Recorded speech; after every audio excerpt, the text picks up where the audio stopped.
রাজশাহীর তানোরে ৭ নম্বর চান্দুরিয়া ইউনিয়ন পরিষদ। এখানে দুইবারের সংরক্ষিত মহিলা আসনের মেম্বার ফেরদৌসী বেগম।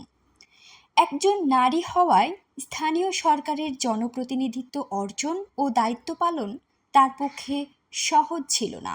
যেগুলো কাজ দেয় তাদের থেকে যে আমি অগ্রিম জমা দিই এবং প্রত্যেকটা কাজে পুরুষ মেম্বাররা মহিলা মেম্বারকে অবহেলিত করে। এইভাবে যে কোনো কার্যক্ষেত্রে যখন আসে ভাগাভাগির ব্যাপারে তিনটা ওয়ার্ডের মেম্বার বলে 3টা দিয়ে দিলেই হয়, কিন্তু একটা মেম্বার যখন 10টা পায় তাহলে আমার হিসাব যে 3 10 30টা আমার পাওয়ার কথা।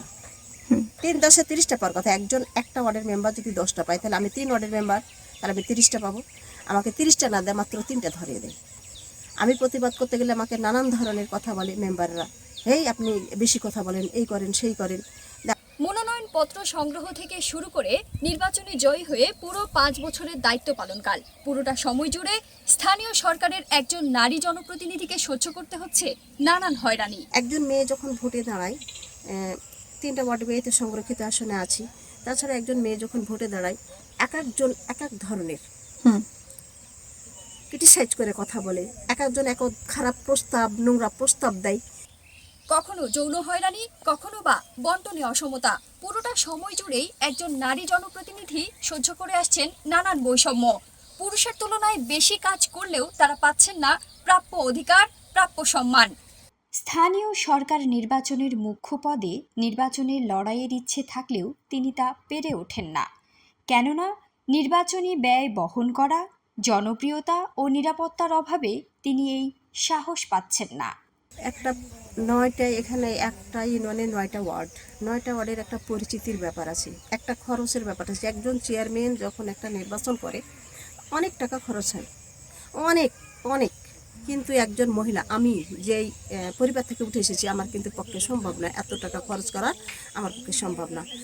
বিশেষজ্ঞদের মতে এই চিত্র শুধু তানোরের ফেরদৌসী বেগমের নয়, বরং এটি পুরো বাংলাদেশের চিত্র। শুনে যে অমুক চেয়ারম্যানের সাথে অমুক মহিলা মেম্বারের সম্পর্ক, কিংবা কোনো মিটিংয়ে গেছে, ওয়ার্কশপে গেছে, চিটাগাঙে গেছে, ওই মেম্বারে লিয়ে গেছে। ওই মেম্বার ছাড়া হয়তো চেয়ারম্যান অন্য মেয়াক লিয়ে যাবে না। তার সাথে সম্পর্ক ভালো বলি তাকে ঢাকাতে লিয়েছে, রাজশাহীতে লিয়েছে, কক্সবাজার দিয়েছে, আমরা শুনি। একজন নারী যখন ভোটে দাঁড়িয়েছে সেও তার মা বোনের মতোই, কিন্তু সে চোখে তারা তখন দেখে না, তারা অন্য চোখে দেখে, একটা নোংরা চোখে দেখে, নোংরা একটা প্রস্তাব দেয়। এই বিভিন্ন কারণেই কিন্তু ওই জায়গাতে যাওয়া যায় না। নারীর দ্বারাও যে অনেক অসম্ভবকে সম্ভব করা সম্ভব, এবং সেই অদম্য শক্তিটাকে যদি কাজে লাগানো যায়, তাহলে এই বর্তমান যে সরকার এবং অন্যান্য যে দলগুলো রয়েছে তারা নারীদেরকে এই স্থানীয় সরকারের বিভিন্ন পর্যায়ে তাদেরকে মনোনয়ন দেবেন, যাতে করে তারাও অন্য 10 জনের সাথেও প্রতিদ্বন্দ্বিতা করে নির্বাচনে জিতে আসতে পারেন। তাহলেই কিন্তু সত্যিকার অর্থে যে নারীর ক্ষমতায়ন এটি নিশ্চিত করা সম্ভব। নির্বাচনে প্রতিদ্বন্দ্বিতা করা এবং নির্বাচনের যে খরচ, এটাও আসলে ব্যয়ভার মেটানোটা খুব কষ্ট হয়ে দাঁড়ায়, যে কারণেই কিন্তু এটা পারে না। অন্যদিকে নারীদের ক্ষেত্রে আরেকটা বড় যে সংকটটা হলো যে আর্থিকভাবেও কিছুটা পিছিয়ে থাকার কারণে তারাও কিন্তু ওই নির্বাচনে যে সমান তালে মেইন স্ট্রিমে এসে নির্বাচনে যুদ্ধ করবে, এটা হয়ে ওঠে না।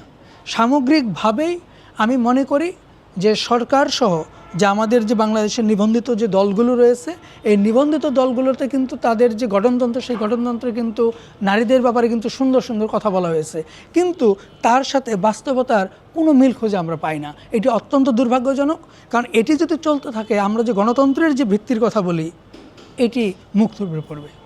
নিরাপত্তার অভাব, সামাজিকভাবে গ্রহণযোগ্যতার অভাব এবং নির্বাচনী ব্যয়ের অসঙ্গতির ফলে স্থানীয় সরকারের মুখ্য পদগুলোতে আমরা দেখতে পাচ্ছি না নারীদের প্রতিনিধিত্ব।